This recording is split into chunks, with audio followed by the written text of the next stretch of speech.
Morning. Bisita ko ngayon tong magandang babae to. Ganda babae. Asawa ni Janal Pareño. Si Ana Marie, no? Actually, taga Cotabato sila. Pinapakita ko lang yung ating manok Pinoy free range chicken.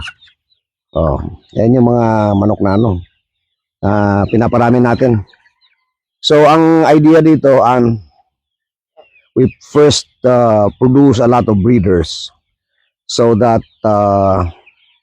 pag-expand na natin, ready tayo to produce so many materials. So, ang target namin ngayon is about 5,000 before the end of the year. 5,000 breeders. No? So, makikita nyo, simple lang po ito. Ito po yung ranging area nila. Of course, open sila sa elements. So, minsan may sipon. But you really have to address that. So, ganyan lang. Ganyan lang kasimple. Pwede nyo gayahin to. Pwede, di ba?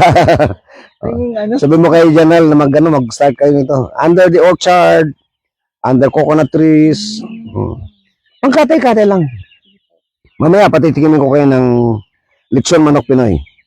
Ito yung pagpapawis na ito yung bayad nyo.